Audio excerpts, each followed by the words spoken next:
No jantar de Natal, minha mãe gritou. Seu trabalho é ralar para que sua irmãzinha possa viver confortavelmente. Se você disser não, esta família não vai mais carregar o seu nome. Eu olhei diretamente nos olhos dela e respondi: tudo bem, eu vou embora. E vocês podem começar a dar conta de tudo sozinhos. Oi, pessoal, eu sou a Paige, tenho 26 anos. Fui a pessoa confiável da família desde que me lembro. Ficava até tarde na nossa oficina de brinquedos artesanais de madeira em Vermont, gerenciando pedidos, consertando equipamentos, resolvendo problemas com fornecedores, todo o trabalho de bastidores que mantinha tudo funcionando enquanto meus pais focavam em outras coisas. Minha irmã mais nova, por outro lado, recebeu todo o incentivo e apoio para construir sua carreira de influencer no Instagram e no TikTok. Naquela noite, à mesa de Natal, minha mãe colocou tudo às claras. Sem rodeios, sem fingimento. Foi o momento em que tudo o que eu vinha engolindo explodiu. Tomei uma decisão ali mesmo, me levantei e fui embora da vida que eu vinha sustentando havia anos. O que veio depois foi uma série de revelações que expôs favoritismo profundo, enganos financeiros e consequências que ninguém viu chegar. O drama escalou rápido e mudou tudo para todos nós. Se você gosta dessas histórias intensas de drama familiar da vida real, cheias de traição, escolhas difíceis e independência conquistada, aperte o botão de inscrição agora mesmo. Isso realmente ajuda o canal a crescer e nos permite compartilhar mais histórias poderosas como está com você. Obrigada. Agora, vamos entrar exatamente no que aconteceu naquela noite e nos meses que se seguiram. Naquela véspera de Natal, a sala de jantar da nossa casa em Vermont parecia a cena perfeita de fim de ano. A neve caía suavemente do lado de fora das janelas. As luzes da árvore piscavam no canto e a mesa estava cheia de peru assado, purê de batata doce, vagem, molho de cranberry e uma grande salada fresca bem no centro. Mamãe tinha se superado na decoração, pratos elegantes, velas, tudo caprichado. Papai estava de bom humor, fatiando o peru, e a Summer estava sentada ali, visivelmente satisfeita consigo mesma, usando um suéter novo que provavelmente custou mais do que uma semana inteira de suprimentos da oficina. Ela tinha chegado um pouco atrasada, celular na mão, rolando os comentários. Não ajudou a cozinhar nem a arrumar nada, e simplesmente entrou e se sentou como se fosse a atração principal. Mamãe ergueu o copo primeiro. A Summer, disse ela, sorrindo.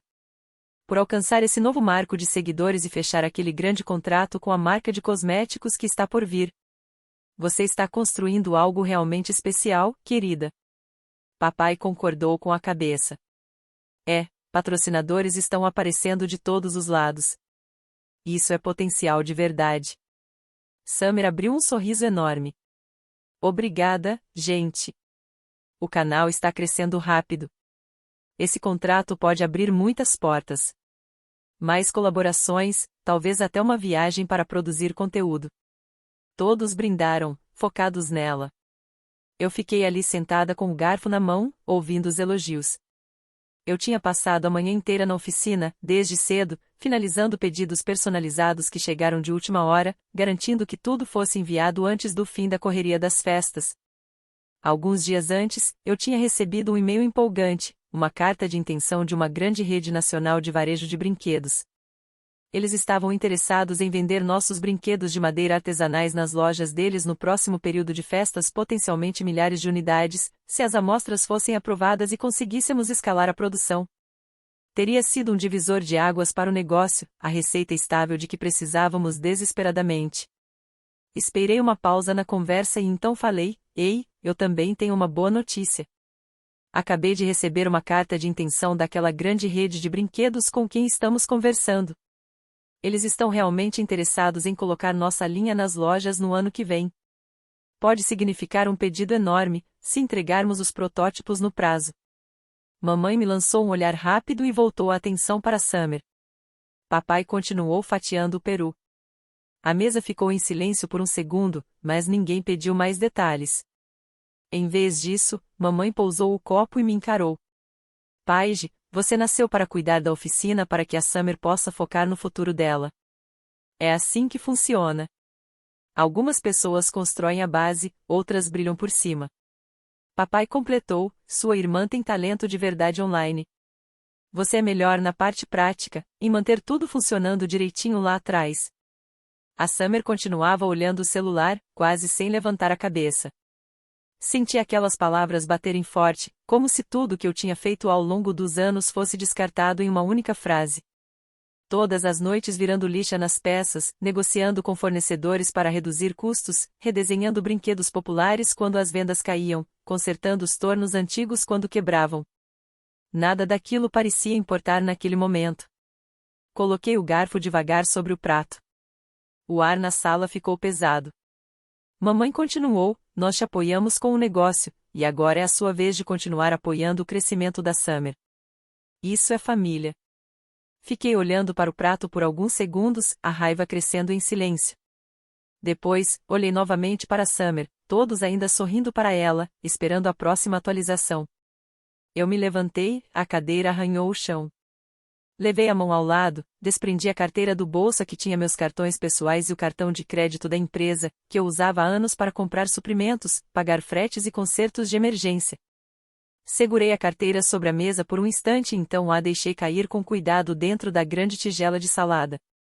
As folhas verdes se mexeram, o molho espirrou um pouco na borda. A sala ficou em completo silêncio. Mamãe me encarou, confusa. O que você está fazendo? Encontrei o olhar dela. A partir de agora, tudo o que eu vinha carregando termina aqui. Vocês resolvem. Papai tentou intervir. Paige, sente-se. Não é hora para isso.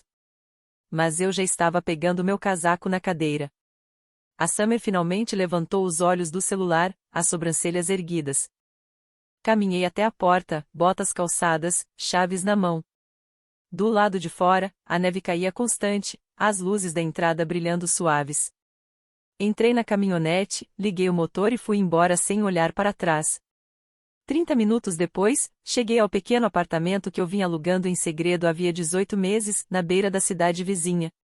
Meus pais ainda achavam que eu morava no quarto de hóspedes acima da oficina, sempre disponível para concertos de madrugada ou entregas de manhã cedo.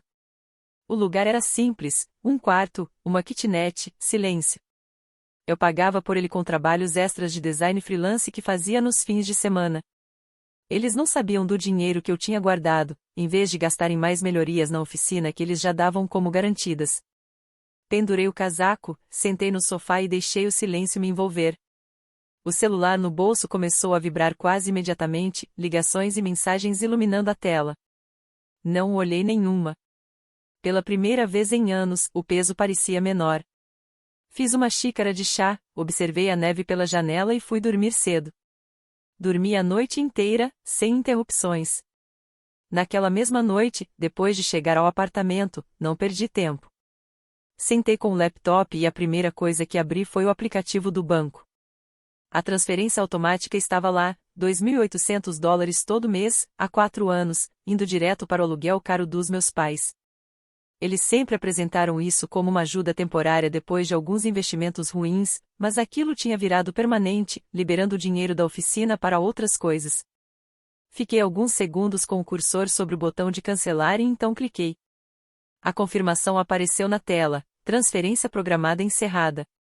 Em seguida, entrei no site do Registro Empresarial de Vermont. Eu vinha planejando isso com cuidado havia meses, reunindo tudo o que precisava sem levantar suspeitas. Como membro gerente designada da LLC, um título que eu havia assumido discretamente ao passar a cuidar das finanças e das operações, eu tinha autoridade para fazer mudanças. Abri o formulário de alteração, anexei a resolução preparada retirando minha participação societária, atualizando o agente registrado para o meu pai e me removendo completamente. Levei cerca de 20 minutos para conferir tudo 2 vezes, assinar digitalmente e enviar. Pouco depois, o Estado mandou a confirmação por e-mail, efeito imediato. Por fim, entrei na conta corrente da empresa uma última vez. Calculei minha parte dos lucros não distribuídos, ganhos diretamente ligados aos designs e às vendas que eu tinha impulsionado, e iniciei a transferência para minha conta pessoal.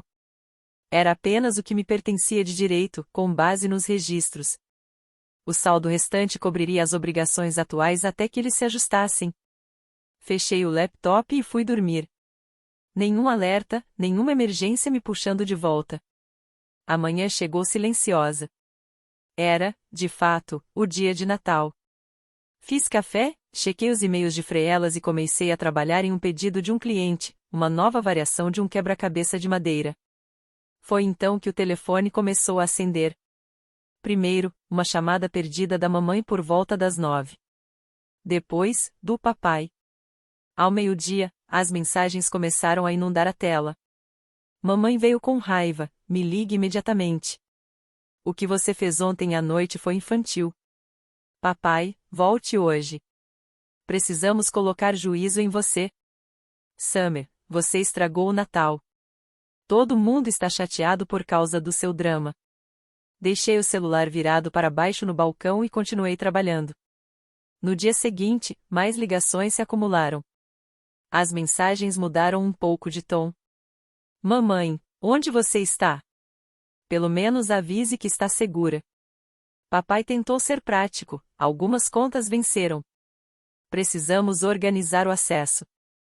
Summer, minha assinatura do software de edição renovou no cartão da empresa. Passou, né?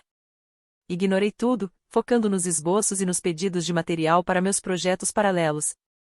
No terceiro dia, as mensagens já mostravam rachaduras. Mamãe mandou textos mais longos, esse silêncio não é a sua cara. Somos família. Podemos consertar o que estiver errado. Papai, os e-mails da oficina estão se acumulando. Clientes perguntando sobre atrasos. A Summer partiu para o interesse próprio, tenho um post patrocinado para entregar. Preciso comprar alguns props. O limite do cartão pode ser um problema agora. Fiz uma pausa para ir até os correios, enviando protótipos para um cliente que já tinha virado frequente. Os pagamentos deles chegaram em dia, sem nenhuma pergunta. Conforme a semana avançava, o desespero começou a aparecer de forma cada vez mais evidente. Já eram mais de 60 chamadas perdidas. Os áudios da mamãe, que eu ainda não tinha ouvido, apareciam no registro. Uma mensagem dela dizia: por favor, atende. Estou realmente preocupada. Papai alternava ordens com uma por favor no meio: venha organizar as contas antes que os impostos de fim de ano fiquem complicados. A Summer reclamava: os contatos das marcas estão perguntando sobre os prazos de colaboração. Esse momento é péssimo para mim. Eu me mantive firme na minha nova rotina, manhãs desenhando, tardes prototipando pequenas séries em um makerspace compartilhado e alugado que eu tinha contratado discretamente. À noite, revisava o feedback dos clientes e depositava os ganhos na minha própria conta. Não enviei nenhuma resposta. O celular ficava quase sempre no modo não perturbe, o que me permitia focar em construir algo realmente independente. Aqueles primeiros dias depois do Natal foram estranhamente tranquilos, como se um espaço que eu precisava havia anos finalmente tivesse se aberto. 1 ou 2 semanas após o Natal, as coisas na oficina começaram a desmoronar de maneiras que eles já não conseguiam esconder. Pelo que soube depois, por meio de contatos em comum, mamãe e papai decidiram assumir tudo sozinhos. A Summer até ajudou por 1 dia ou 2, postando stories sobre uma climinha de negócio em família para os seguidores. Mas os problemas que eu vinha segurando havia anos vieram à tona rapidamente. A serra de fita antiga, que eu mantinha funcionando com manutenção regular, acabou travando de vez por falta de troca de óleo. A correia do torno arrebentou. As peças de reposição que eu sempre encomendava com antecedência não estavam lá. Os filtros do sistema de aspiração entupiram, obrigando a desligar metade das máquinas por segurança. A madeira começou a faltar. Eles tentaram ligar para fornecedores, mas sem meus relacionamentos e sem saber quais madeiras atendiam aos nossos padrões de qualidade, os pedidos vieram errados ou atrasados. Os ajudantes temporários da época, que dependiam das minhas mensagens para o cronograma, não retornaram às ligações. O recesso de fim de ano foi estendido por tempo indeterminado. A produção parou completamente. Peças sob encomenda ficaram inacabadas. Etiquetas de envio nem chegaram a ser impressas. Então chegou o e-mail da grande rede nacional de brinquedos, aviso oficial de que, devido ao descumprimento dos prazos dos protótipos e à falta de comunicação sobre o andamento, eles estavam retirando a carta de intenção. Sem penalidades, apenas o pesar de que a parceria não avançaria nesta temporada. Aquilo doeu. Não era só a perda de uma receita potencial, era a confirmação de que o negócio podia crescer além das vendas locais, algo pelo qual eu vinha trabalhando havia mais de 1 ano. A notícia se espalhou rápido na nossa pequena cidade de Vermont. Alguns clientes regulares mencionaram isso quando me escreveram diretamente pedindo trabalhos freelance. As mensagens da minha família se intensificaram drasticamente. Os textos da mamãe ficaram suplicantes: as máquinas estão quebradas. A gente não sabe consertar como você sabe. Por favor, venha ajudar. Papai voltou ao tom autoritário: venha pra cá agora e faça a produção funcionar de novo. Isso é sua responsabilidade. Algumas mensagens eram totalmente focadas no ponto de vista dela. Minha grande colaboração com cosméticos está confirmada, mas preciso de iluminação e props melhores. O saldo da conta está baixo. Você consegue transferir alguma coisa rapidinho? Mais áudios se acumulavam, vários que eu apagava sem ouvir. Fotos começaram a chegar do chão da oficina, ferramentas espalhadas na bagunça, brinquedos inacabados empilhados de qualquer jeito. Mãe, estamos perdendo dinheiro todos os dias. Pense no que você está fazendo com a gente. Pai, o inventário de fim de ano está um caos sem você. Os fornecedores estão ameaçando nos cortar. Os seguidores da Summer estão perguntando por que não estou postando conteúdo novo. Esse estresse está matando minha criatividade. Eu lia tudo isso nos intervalos dos meus próprios projetos, sentindo uma mistura de validação e distanciamento. O caos era previsível. Anos de eu tapar buracos tinham mascarado o quanto tudo dependia da minha presença diária. Mesmo assim, eu não respondia nada. Numa tarde, encontrei o Caleb no nosso lugar de sempre, um café pequeno na cidade, com bom café e cantos tranquilos. Éramos amigos desde a faculdade, quando nos aproximamos nas aulas de design. Ele era a única pessoa a quem eu tinha mencionado vagamente as tensões familiares antes, mas nunca a extensão completa. Ele chegou com a mochila do laptop, pediu o café preto de sempre e sentou à minha frente. Você está diferente, mais leve de alguma forma. Respirei fundo. Eu finalmente fiz. Saí fora na véspera de Natal, depois que a minha mãe deixou claro que meu papel era sustentar a Summer para sempre.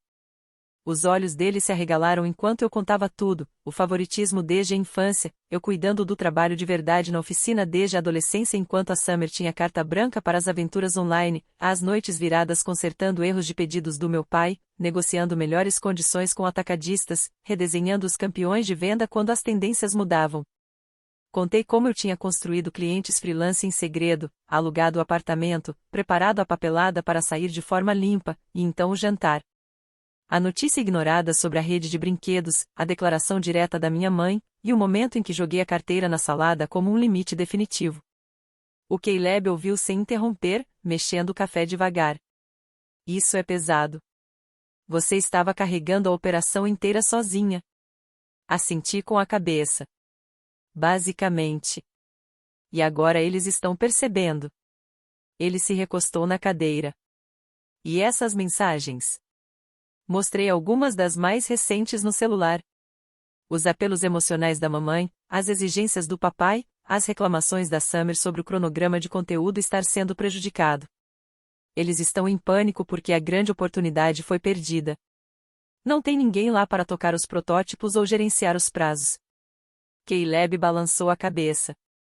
Parece que as consequências finalmente alcançaram eles.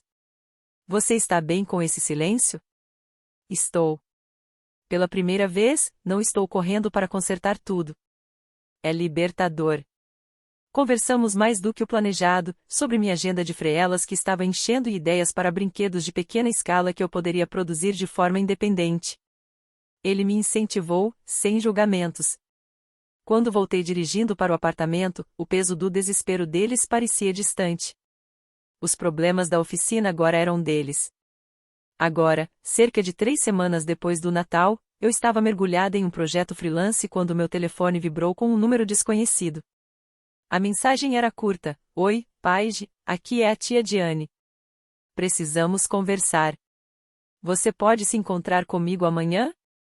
Há algo que você precisa ver.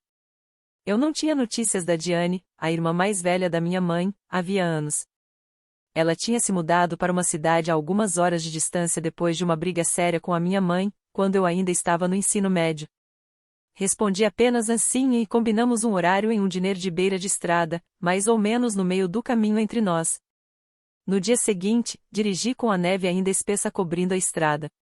Diane já estava sentada em um box no fundo, o cabelo grisalho preso em um rabo de cavalo, uma caixa de papelão no banco ao lado.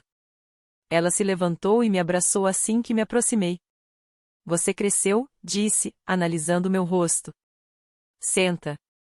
O café é por minha conta. Depois de pedirmos, ela empurrou a caixa na minha direção. Eu estava organizando arquivos de imposto para meus próprios registros e encontrei coisas que não batiam. Documentos do espólio do seu avô. Eu fui executora suplente depois que ele faleceu, lembra? Assenti devagar. Meu avô tinha morrido quando eu tinha 23 anos. Eu sabia que ele tinha deixado a propriedade da oficina para o meu pai, algumas economias para minha mãe e algo separado para mim e para Summer, mas ninguém nunca falou dos detalhes. Diane bateu levemente na caixa. Abri. Dentro havia pastas, extratos bancários, um arquivo sanfonado grosso com a etiqueta escrita à mão pelo meu avô, para Paige. Protegido. Meu estômago afundou. Ela baixou a voz. Ele criou um truste para você em 2022, pouco antes do AVC dele piorar. $180 mil, para serem liberados exclusivamente para você quando completasse 25 anos, no ano passado. Ninguém mais podia mexer nisso sem a sua assinatura. Tirei o documento do truste, páginas legais, tudo notarizado, a página do beneficiário clara como cristal, Elizabeth Keller, controle total aos 25 anos. Em seguida, a página seguinte, registro de saque datado de 11 meses atrás. Liquidação total, transferência via wire para uma conta que eu não reconhecia. A linha da assinatura tinha o meu nome, mas a caligrafia estava errada. Curvas demais, deliberada demais. Parecia exatamente a letra da minha mãe em cartões de aniversário. Diane observava enquanto eu virava as páginas. Todas as cartas de notificação foram enviadas para o endereço dos seus pais. Sua mãe cuidava do correio da casa. Você nunca viu nada. Ela mostrou cópias das cartas, envelopes ainda fechados com o meu nome, enfiados na pasta como se tivessem sido interceptados. Outra pasta continha extratos bancários de uma conta aberta no nome da Summer pouco antes de ela anunciar a grande turnê de conteúdo pela Europa. Os depósitos correspondiam exatamente ao valor do truste, distribuídos ao longo de alguns dias para não levantar suspeitas. Havia comprovantes de voos e reservas de hotel em Paris, Roma e Santorini. Aluguéis de estúdios em Londres para sessões profissionais. Listas de compras de marcas de luxo postadas nos stories do Instagram dela nas mesmas semanas, com a legenda ralando muito. Ela tinha contado a todos que a viagem tinha sido financiada por novos patrocínios, prêmios de torneios e dinheiro inicial de marcas. Lembrei que eu mesma tinha curtido alguns daqueles posts, orgulhosa da garra dela. A voz da Diane permaneceu baixa. Eu refiz as contas quando vi que os formulários de imposto não batiam. O truste foi esvaziado em uma semana. Sua mãe falsificou a assinatura. Comparei com cartões de Natal que ela guarda há anos. É inconfundível. Encostei-me no banco, as mãos tremendo um pouco. $180 mil. Dinheiro que teria me permitido comprar meus próprios equipamentos, alugar um pequeno espaço, começar algo sem ficar presa às dívidas da família. Dinheiro destinado ao meu futuro, roubado para bancar 9 meses da construção da marca da Summer pela Europa. Diane estendeu a mão e apertou meu braço. Eu não disse nada antes porque não tinha certeza de que você acreditaria em mim mais do que na sua mãe. Mas depois de ouvir pelos corredores o que aconteceu no Natal, achei que você estivesse pronta. Fiquei olhando de novo para a assinatura falsificada. A inclinação do P, o laço exagerado no G, inquestionável. Há quanto tempo você sabe? Só há algumas semanas. Quase chamei a polícia eu mesma, mas isso é uma decisão sua. Tudo se encaixou. As lentes de câmera caríssimas que a Summer exibiu no ano passado. O guarda-roupa de grife presenteado por marcas. A forma como a minha mãe se gabava da exposição internacional da Summer enquanto eu ainda pagava o aluguel deles. Eles não tinham apenas favorecido ela. Tinham ativamente tirado de mim para dar a ela. Fechei a pasta, agora com as mãos firmes. Obrigada por trazer isso até mim. Diane assentiu. Faça o que fizer a partir de agora, faça por você. Seu avô queria que você tivesse asas, não correntes. Terminamos o café quase em silêncio. Paguei a conta, peguei a caixa e dirigi de volta para casa com o aquecedor ligado no máximo e o rádio desligado. Naquela noite, espalhei todos os documentos pela mesa da cozinha, tirei fotos de cada página e fiz backup de tudo na nuvem. Pela primeira vez desde a véspera de Natal, a raiva parecia fria e clara, como o gelo que não derrete. 2 meses depois, já no meio de um inverno rigoroso em Vermont, recebi uma ligação de um dos poucos funcionários de meio período que ainda restavam na antiga oficina. Eles estão aqui, disse ele, em voz baixa. Seus pais e sua irmã, fazendo um escândalo. Fui para lá imediatamente. O estacionamento tinha alguns carros, clientes locais olhando o pouco estoque que restava. Lá dentro, as vozes ecoavam pelo pé direito alto. Mamãe estava no meio do showroom, lágrimas escorrendo, falando alto com qualquer um que quisesse ouvir. Papai estava ao lado, braços cruzados, o rosto vermelho. A Summer pairava por perto, celular na mão, gravando discretamente. A Paige abandonou o negócio da família, anunciou minha mãe para o pequeno grupo de pessoas circulando. Estamos prestes a perder tudo porque ela está fazendo birra. Por favor, alguém coloque juízo nela. Alguns funcionários sazonais pareciam constrangidos, fingindo arrumar prateleiras. Um cliente antigo se mexeu desconfortável perto da porta. Eu entrei pela entrada lateral, ainda de casaco por causa do frio da viagem. Eles me viram imediatamente. Mamãe correu até mim. Finalmente. Anda, precisamos de você de volta antes que seja tarde demais. O banco está ligando, os fornecedores não vão mais estender crédito. Papai acrescentou, ríspido, isso já foi longe demais. Arrume as contas e faça tudo funcionar de novo. A Summer abaixou o celular. Falando sério. Minha agenda inteira está bagunçada sem um fluxo de renda estável. Eu permaneci calma, parada perto do balcão. Alguns clientes ficaram por ali, curiosos. Vocês querem fazer isso aqui? Perguntei em voz baixa. Diante de todos, mamãe enxugou os olhos. Não temos escolha. Você não atende às ligações. Tirei o celular do bolso, abri a galeria de fotos com os documentos digitalizados que a Diane tinha me entregado e levantei a tela para que o funcionário mais próximo e um cliente pudessem ver claramente. É por isso que eu fui embora, disse, com a voz firme. No ano passado, minha mãe falsificou a minha assinatura para sacar um truste. $180 mil que meu avô deixou especificamente para mim. Todo o dinheiro foi transferido para bancar a viagem de 9 meses da Summer pela Europa. Passei as imagens devagar, o documento do truste, a página da assinatura falsificada, os registros de transferência bancária coincidindo com as datas das viagens da Summer. Suspiros percorreram o pequeno grupo. Os olhos dos funcionários se arregalaram. O rosto da mamãe ficou pálido. Isso é assunto privado. Desliga isso. Papai deu um passo à frente. Você está distorcendo as coisas. Aquele dinheiro era para oportunidades da família. A Summer gaguejou, eu ganhei esses patrocínios. As pessoas viram os posts. Mantive a tela visível. Os horários batem exatamente. Não há sobreposição com pagamentos reais de marcas. Um cliente murmurou algo e foi em direção à porta. O clima mudou, ficou pesado, carregado de julgamento. Ali mesmo, disquei para a linha não emergencial da polícia, coloquei no viva voz e expliquei com calma. Denunciei fraude e falsificação, informei que tinha documentação e que as partes envolvidas estavam presentes causando tumulto. Um policial chegou em cerca de 15 minutos. Colheu depoimentos meus, dos funcionários como testemunhas, e até registrou a voz elevada da mamãe na câmera corporal. Fotografou as imagens do celular e orientou que eu levasse os arquivos completos à delegacia para o registro formal. Eles saíram com um aviso de que, se retornassem sem permissão, seria considerado invasão. Nos meses seguintes, a investigação avançou.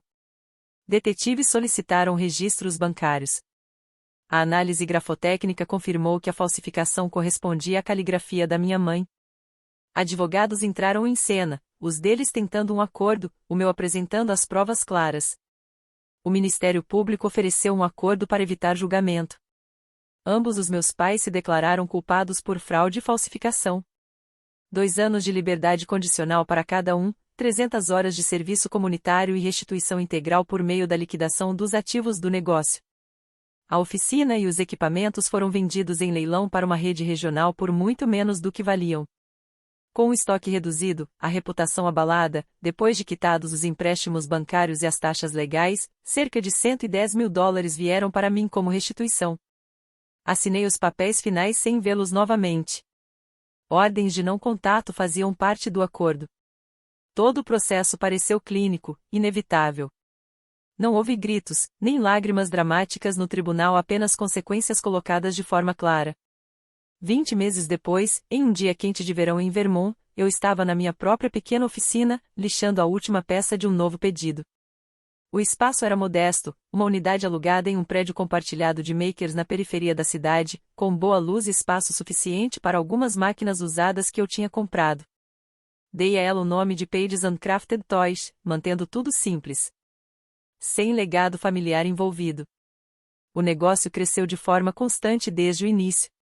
O dinheiro da restituição cobriu os custos iniciais, as ferramentas, a primeira compra de madeira e um site básico para vendas online. Concentrei-me no que eu amava, criar quebra-cabeças educativos, cavalinhos de balanço de estilo tradicional, conjuntos de empilhar feitos com madeiras nativas de Vermont. As feiras de artesanato locais passaram a fazer parte fixa do meu calendário. Clientes que conheciam a antiga oficina me encontraram pelo boca a boca ou por buscas na internet.